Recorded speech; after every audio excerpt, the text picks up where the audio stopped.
Transmoodiness, a podcast where we proudly say the quiet part out loud and wear our hearts on our sleeve.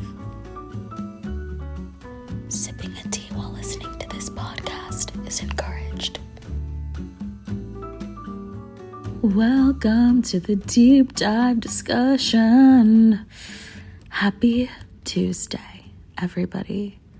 Oh my God, feels good to be back here with you. So I'm not doing the readings at the beginning of the podcast episodes anymore. This is the second week in a row. To be honest, it feels good. It feels nice. It feels light. Maybe also because I finish writing it and then editing it so much. The reading after just kind of wasn't doing it for me. So I think that we should talk about it, and I'm going to link the piece in the description like I always do so that you can go back and read it, and then you can come back to this episode and tap back in. But this week on Sunday Morning Juice, I published a piece called "A Pick Me Will Never Pick You, Friend." And this topic really does hit me a little bit differently. I feel like something about a pick-me flies under the radar more than someone who's just an asshole, or someone who has narcissistic tendencies, or someone who is a legitimate Karen. A pick-me is different. They're meticulous. They're calculated. Whether they know it or not, a lot of the way they act is so manufactured. Before we go too far, I want to give you the definition of a pick-me. A pick-me is a person who feeds into narratives that are oppressive towards them to gain validation, attention, or approval from their oppressor. I wrote down a couple examples of pick-me's because I do feel like I've come across them, and lately it's been men. Can you even be surprised? I think it's because there's so many articles coming out about how lonely they are, which is why I feel like they're just such bamboozlers these days. I've just been coming into contact with some, which is why I have taken a step back from forming connections, romantic connections. It's really just what's best for my mental health right now. Let me give you some examples of some pick-me's. Now, one is there will be a couple friends, and there will be a couple people that I've dated, and I just really want to get into the nitty-gritty of them because, as said, these are people that fly under the radar. These are traits that are not so blatant. Okay, example number one. I was dating a man, and he declined an invitation to my birthday party because, quote, "That day is reserved for special people in your life. And I hope to become that someday, but I'm just not yet." Which to me felt like a personal rejection. But after I sat and I pondered and I responded, which I gave it some time before I responded, and he didn't hit me back with a response until days later, I realized that this man was fishing for a compliment from me. Because there were a couple other occasions where he was fishing for me to be like, "Oh no, we are close. Oh no, I would love for you to be there. You are special to me. Sir, if you don't think that you're special in my life, then I am not going to convince you. What in the fuck do you think this is? Truly. Let me give you another example of this specific person. We were on a date. We went bouldering because that was his thing, is his thing. He was pretty good at it. He was getting, through zones that I couldn't get. Obviously, I'm not a regular boulder. There was one girl there who was pretty good. She was on a zone that he was trying to work on, and she kept falling. And I remember he looked at me with these puppy dog eyes. And this sounds cute, but it's actually really fucking ugly. He goes, "Wow, she's better than me, so I'm probably not going to be able to get through zone 5. And when I tell you guys, I looked at this man, how your mom, especially if she's a black woman, looks at you when you're a child in the store on the ground screaming, cutting up, and she snatches you up and she's like, "Get it together." That is how I looked at him. I literally felt like, are you kidding me right now? If you don't boss up, put some chalk on your damn hands and go climb that wall, do you want me to say you can't do it? Are you kidding me? If you don't believe you can do it, there's literally nothing that I can say. And if you don't believe that you deserve to be at my birthday party, I'm not gonna beg you to come. I literally was like, okay, that's fine. Well, if you change your mind, the invitation is still here. Like, what? I'm not about to be like, you are important to me, actually. And honestly, one could read this as this man didn't like you. And shit, maybe he didn't. He's not in my life anymore. Because I definitely, what he was putting down, I did not want to pick that shit up. Anyway, we're moving on to another example. Once, and you know what's crazy? Both of these men that I'm talking about are Libra men, and that probably just says all that it needs to say, but let me not shit on them because there's good. There's ASAP Rocky, he seems pretty cool and chill. Okay, anyway. Once I was freshly not dating, we didn't even go on a date yet. I was freshly talking to a man. We actually met at a Bumble party, which is a dating app, if you don't know. And we're texting each other, and he asked me to send him photos, regular photos, nothing crazy, because he asked for my Instagram, but I said, no, I'm not really into sharing Instagrams too early. I don't want you to rely on building a parasocial relationship with me. Meeting someone in the wild is, I'm not going to say rare. It's not rare, but it's very common to meet someone on an app, and it is very common to not get off the app. And I'm just not giving you any avenues for that to happen. So I said no. He said, that's fine. Can you send me some photos? I said, yeah, of course.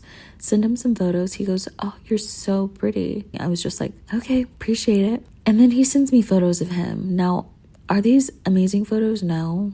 They were pretty standard. And to be honest, there was one photo where his toes were in it and they just looked so long in it. It was really grossing me out. But anyway, I responded and I said, you're so handsome. And he goes, sheesh, just handsome? I literally matched his energy perfectly. And I said, what response am I supposed to give you? And then mind you, this man works in finance. He's texting me nonstop. And I just eventually say, I super appreciate this, but let's just do a phone call. Or maybe I even said, let's do a phone call tonight. I don't know. I just basically said, I don't want to text anymore. And I would rather do a phone call. And he ghosted me. Because I didn't compliment him big enough. Because I didn't want to text him all day. Sir, there's nothing to talk about. We literally have nothing to talk about over these devices. So hop off. Okay. Now, this one is a bit of a throwback. I was friends with someone, and this friend had maybe some boy crazy tendencies. Fine, whatever. I didn't really care that much. And to be honest, right now, today, yeah, it does give me a pick me a little bit, but I don't care about it that much. I was telling this person about a crush I had on someone, and they were like, oh my gosh, that's so cute, that's so cool, really hyping me up. I was just like, oh my gosh, I'm gonna talk to them then. I didn't see the guy for a couple of weeks, and then I go hang out with my friend, and my friend goes, oh my god, yeah, we hooked up. After I had told her about my crush on him. And I was like, you have actually never mentioned this name in your life. What do you mean? You have hooked up. And my friend went on to tell me about basically, what people tell you about with description. And the whole time I was thinking about the fact that this friend had never once brought up the name of that man, had never once seemed to care about him in any way. And I was annoyed, I probably was livid. And then it immediately followed shame and guilt, because I was just like, am I insecure? Is there a reason that I'm acting this way? This has to be unfair, I'm sure. And the truth is, it was not unfair. I was so super valid in my feelings. And you know what? Let me give you another example, because right now I'm watching Real Housewives of Mormon Wives. Jessie is messy. Now, I'm making a whole YouTube video about this. It comes out on Thursday, so subscribe. I will leave my YouTube in the description. But the way Jessie knew that Jen and Zach were coming to her party as Jen and Ben Affleck, I was just like, oh, friendly competition. But my friend was like, competition? Imagine if you did that to me, you literally hate me. And I was like, oh my God. It was disguised so well. Now, is that pick me per se? I don't know. I feel like with pick me, there's kind of a level of competition that goes into it, especially because in this particular episode, the partners were around, and it really don't be like that when the partners aren't around. You know, the energy is definitely very different. So I've just been thinking about that so much. I've been thinking about every time I've had any sort of relationship with the pick me. I made an article a few weeks ago, and there was a section in it called The Entertainment Pimp. It's giving entertainment pimp. It's giving I'm willing to throw you under the bus so that I can get what I need fulfilled, whether it's validation from a group, from a single person. I've even had instances where like people, I've told them information in confidence and their partner is talking to me about this information that I told them. That is some pick me level shit.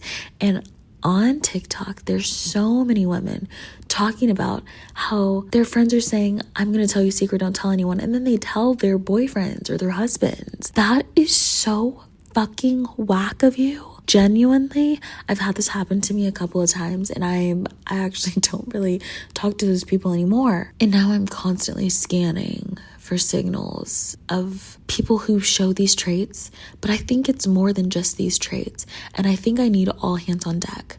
If you know of anything else that I skipped over, please leave comments, leave stories. I want to open the floor to this because we need to know what's good. We need to not be staying in relationships where they end up hurting us in the end because we didn't pick up on something and now we've adopted these negative traits. I go over all of this in the piece and I really want to know your thoughts on that too. I believe the comments are open to everyone. I want to really lean into my community and foster it. I really want to know more and I really want to talk some shit a little bit more. So join me. What's your pick me experience? Jeez, I've got to know. You guys, this has been so great. It is actually 12:01 a.m., which is earlier than I usually record this, but I am trying to get to bed. I've been waking up at 6 a.m. This has been so good. This has been so fun. If you haven't subscribed, please subscribe.